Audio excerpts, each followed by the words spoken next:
అంటే మీరు మాట్లాడుతున్నటువంటి దానికి మీ చేతలకు పొంతన లేదు. ఉదాహరణకు నీళ్ళ సంగతి ఇట్లా, నిధుల సంగతి కూడా చూసినాం కదా. ఇవాళ ఢిల్లీ ప్రభుత్వం చంద్రబాబు చేతుల్లో ఉంది. మీ పలుకుబడిని ఉపయోగించి మొన్న బడ్జెట్లో పైసలు తెచ్చుకున్నారు కదా. ఆంధ్రప్రదేశ్కు మీరు బడ్జెట్లో డబ్బులు తెచ్చుకున్నారు. I appreciate. ఏ ముఖ్యమంత్రి అయినా పని చేయాలి. చంద్రబాబు నాయుడు గారు చేసిండు, దాన్ని నేను తప్పు పట్టనది, ఎవరైనా చేయాల్సిందే. మరి సమన్యాయం, రెండు తెలుగు రాష్ట్రాల మీద మీకు ప్రేమ ఉంటే తెలంగాణకు బడ్జెట్లో గుండు సున్నా ఎందుకు వచ్చింది?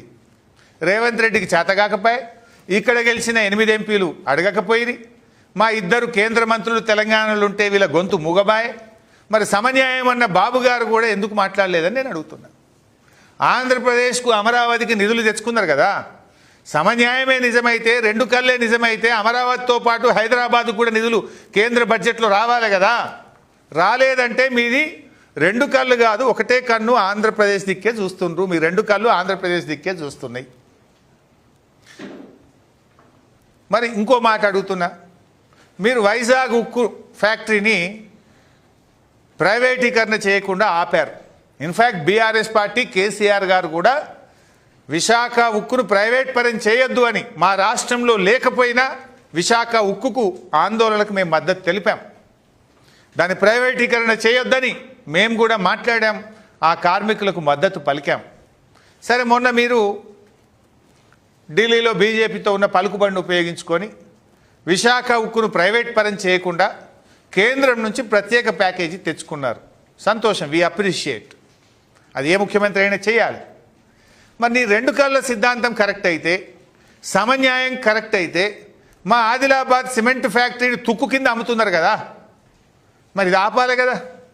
విశాఖ ఉక్కుకు మీరు ఎట్లా ప్యాకేజ్ తెచ్చిండ్రో, ఆదిలాబాద్ సిమెంట్ కార్పొరేషన్ ఆఫ్ ఇండియాకు కూడా ఒక ప్యాకేజీ తెచ్చి దీన్ని ప్రైవేటీకరణ చేయకుండా ఆదిలాబాద్ సిమెంట్ ఫ్యాక్టరీని తెరిపిస్తే మా ఆదిలాబాద్ జిల్లా అభివృద్ధి జరుగుతుంది, మా ఆదిలాబాద్ కార్మికులకు మేలు జరుగుతుంది. దీన్ని ఎందుకు చంద్రబాబు గారు ఉత్తరం రాయరు, అడగరు? అంటే దీన్ని బట్టి ఏమర్థమవుతుంది? మీరు 2 కళ్ళని చెప్పేది పెదవుల మీద చెప్తున్నారు, సమన్యాయం అనేది పెదవుల మీద ఉంది. మీకు తెలంగాణ పట్ల ప్రేమ లేదు అని స్పష్టంగా అర్థమవుతా ఉంది. నిజంగా మీరు రాయండి. ఇప్పుడు ఢిల్లీలో బీజేపీ ప్రభుత్వం మీ చేతుల్లో ఉన్నది. మీరు దించేస్తే కేంద్ర ప్రభుత్వం పడిపోతుంది, మీరు పక్కకు జరిగితే.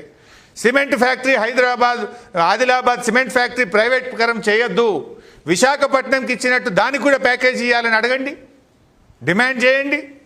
పోలవరంకు జాతీయ హోదా ఇచ్చినట్టు పాలమూరు ఎత్తిపోతల పథకానికి జాతీయ హోదా ఇవ్వమని అడగండి. మాకు ఈడ గెలిచిన రేవంత్ రెడ్డికి ఎట్లా చేత కాదు ఈయన అడగడు.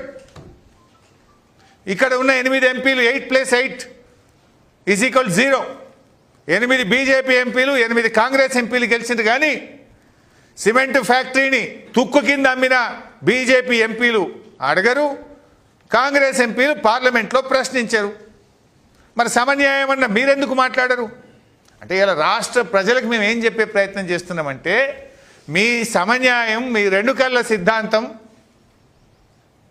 మీది మాటల్లో తప్ప చేతల్లో లేదు అనేటువంటిది కుండ బద్దలు కొట్టినట్టు ప్రజలకు అర్థమయ్యేటట్టు సాక్ష్యాధారాలతో సహా ఈరోజు మేము బయట పెట్టదలుచుకున్నాం.